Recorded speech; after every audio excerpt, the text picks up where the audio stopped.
ಸೋಮವಾರ ಹೃದಯ ಸಂಬಂಧದಿಂದ ನಿಧನರಾದ ಸೂರಜ್ ಹೆಗಡೆ ಪಾರ್ಥಿವ ಶರೀರಕ್ಕೆ ರಾಹುಲ್ ಗಾಂಧಿ ಅಂತಿಮ ನಮನ ಸಲ್ಲಿಸಿದರು.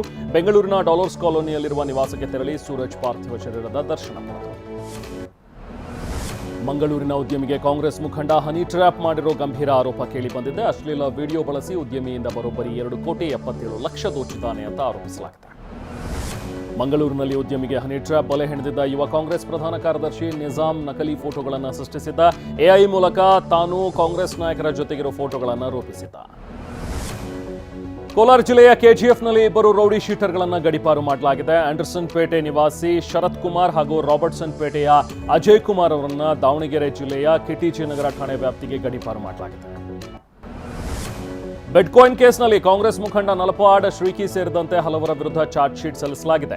ಶ್ರೀಕಿಗೆ ನಲಪಾಡ್ ಹಣ ಸಂದಾಯದ ಬಗ್ಗೆ ಎಸ್ಐಟಿ ಸಲ್ಲಿಸಿದ ದೋಷಾರೋಪ ಪಟ್ಟಿಯಲ್ಲಿ ಉಲ್ಲೇಖ ಮಾಡಲಾಗಿದೆ. ಕುಖ್ಯಾತ ಕಳ್ಳ ಶಿಗ್ಲಿ ಬಸ್ಯ ವಿರುದ್ಧ ವಂಚನೆ ಕೇಸ್ ದಾಖಲಾಗಿದೆ. ದಾವಣಗೆರೆ ಜಿಲ್ಲೆಯ ಜಗಳೂರು ಪಟ್ಟಣದಲ್ಲಿ ಕಡಿಮೆ ಹಣಕ್ಕೆ ಚಿನ್ನ ನೀಡುವ ಆಮಿಷವೊಡ್ಡಿ ಮೋಸ ಮಾಡಿದ ಆರೋಪ ಎದುರಿಸ್ತಾ ಇದ್ದಾನೆ. ನನ್ನ ಬಳಿ ಕಳ್ಳತನ ಮಾಡಿದ 60 ಗ್ರಾಂ ಚಿನ್ನ ಇದೆ, 60,000 ರೂಪಾಯಿಗೆ ಕೊಡ್ತೀನಿ ಅಂತ ಶಾಮನೂರು ನಿವಾಸಿ ಗುರುರಾಜ್ಗೆ ಶಿಗ್ಲಿ ಬಸ್ಯ ಹೇಳಿದ್ದನಂತೆ. ಚಾಮರಾಜನಗರದ ಬಂಡೀಪುರ ಹುಲಿ ಸಂರಕ್ಷಿತ ಪ್ರದೇಶದಲ್ಲಿ ಎಣ್ಣೆ ಪಾರ್ಟಿ ಕೇಸ್ಗೆ ಸಂಬಂಧಪಟ್ಟಂತೆ ಆರ್ಎಫ್ಒ ತಲೆದಂಡವಾಗಿದೆ. ಕರ್ತವ್ಯ ಲೋಪ ಎಸಗಿದ ಆರೋಪದಡಿ ಮದ್ದೂರು ವಲಯದ ಆರ್ಎಫ್ಒ ಪುನೀತ್ ಕುಮಾರ್ ಸಸ್ಪೆಂಡ್ ಮಾಡಲಾಗಿದೆ. ಪಬ್, ಬಾರ್, ಮದ್ಯದಂಗಡಿಗಳಲ್ಲಿ ಅಪ್ರಾಪ್ತರ ಪ್ರವೇಶ ನಿಷೇಧವನ್ನು ಕಟ್ಟುನಿಟ್ಟಾಗಿ ಜಾರಿಗೊಳಿಸಲು ಗೃಹ ಸಚಿವ ಪ್ರಿಯಾಂಕ್ ಖರ್ಗೆ ನಿರ್ದೇಶನ ನೀಡಿದ್ದಾರೆ.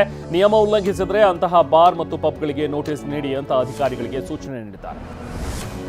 ಕಲಬುರಗಿಯಲ್ಲಿ ಆಕಸ್ಮಿಕ ಬೆಂಕಿಗೆ ಮನೆಯೊಂದು ಸುಟ್ಟು ಕರಕಲಾಗಿದೆ. ಚಿತ್ತಾಪುರ ತಾಲೂಕಿನ ಸಾತನೂರು ಗ್ರಾಮದಲ್ಲಿ ಈ ಅಗ್ನಿ ಅನಾಹುತ ಸಂಭವಿಸಿದೆ. ಈರಣ್ಣ ವಿಶ್ವಕರ್ಮ ಎಂಬುವರಿಗೆ ಸೇರಿದ ಮನೆ ಇದಾಗಿದ್ದು ಶಾರ್ಟ್ ಸರ್ಕ್ಯೂಟ್ನಿಂದ ಬೆಂಕಿ ಹೊತ್ಕೊಂಡಿರೋ ಸಾಧ್ಯತೆ ಇದೆ. ಕೋಲಾರದಲ್ಲಿ ಚಿನ್ನದ ಸರ ಕಸಿದು ಪರಾರಿಯಾಗಿದ್ದ ಕಳ್ಳನನ್ನ 24 ಗಂಟೆಯೊಳಗೆ ಬಂಧಿಸಲಾಗಿದೆ. ಬಂಗಾರಪೇಟೆ ಪೊಲೀಸರು ಕೆಜಿಎಫ್ ಕೋರಮಂಡಲ ನಿವಾಸಿ ವಿಘ್ನೇಶ್ ಅಲಿಯಾಸ್ ವಿಕ್ಕಿಯನ್ನು ದಸ್ತಗಿರಿ ಮಾಡಿದ್ದಾರೆ. ಇನ್ನು ಡೀಸೆಲ್ ಬೆಲೆ ಏರಿಕೆಯಿಂದಾಗಿ ಗದಗ ಜಿಲ್ಲೆಯ ಗೂಡ್ಸ್ ವಾಹನ ಚಾಲಕರು ಸಂಕಷ್ಟಕ್ಕೆ ಈಡಾಗಿದ್ದಾರೆ. ಸದ್ಯಕ್ಕೆ ಒಂದು ಸಿಮೆಂಟ್ ಬ್ಯಾಗ್ ಸರಬರಾಜು ಮಾಡಲು ಕೇವಲ 12 ರೂಪಾಯಿ ಪಡೆಯಲಾಗ್ತಾ ಇತ್ತು. ಈಗ ಒಂದು ಸಿಮೆಂಟ್ ಚೀಲ ರವಾನೆ ಮಾಡೋದಕ್ಕೆ 15 ರೂಪಾಯಿ ನೀಡುವಂತೆ ಗೂಡ್ಸ್ ಚಾಲಕರು ಒತ್ತಾಯಿಸ್ತಾ ಇದ್ದಾರೆ. ಚಾಮರಾಜನಗರ ಜಿಲ್ಲೆಯ ಯಳಂದೂರಿನಲ್ಲಿ ಹುಲಿ ದರ್ಶನವಾಗಿದೆ. ಕೆಗುಡಿ ಬಳಿ ಬಿಳಿಗಿರಿ ರಂಗನಾಥ ದರ್ಶನ ಪಡೆಯಲು ಹೊರಟವರಿಗೆ ನಡು ರಸ್ತೆಯಲ್ಲೇ ವ್ಯಾಘ್ರ ಕಾಣಿಸಿಕೊಂಡಿದೆ. ನಡು ರಸ್ತೆಯಲ್ಲೇ ತೆರಳುತ್ತಾ ಇದ್ದ ಹುಲಿ ಸಂಚಾರದ ವಿಡಿಯೋ ಮೊಬೈಲ್ ಕ್ಯಾಮೆರಾದಲ್ಲಿ ಸೆರೆಯಾಗಿದೆ.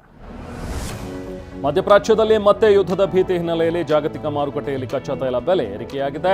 ಬ್ರೆಂಟ್ ಕ್ರೂಡ್ ತೈಲದ ಬೆಲೆ $13 ಸೆಂಟ್ಸ್ ಹೆಚ್ಚಳವಾಗಿದೆ. ಇದರಿಂದಾಗಿ 1 ಬ್ಯಾರೆಲ್ ಕಚ್ಚಾ ತೈಲ ದರ $94.38 ತಲುಪಿದೆ.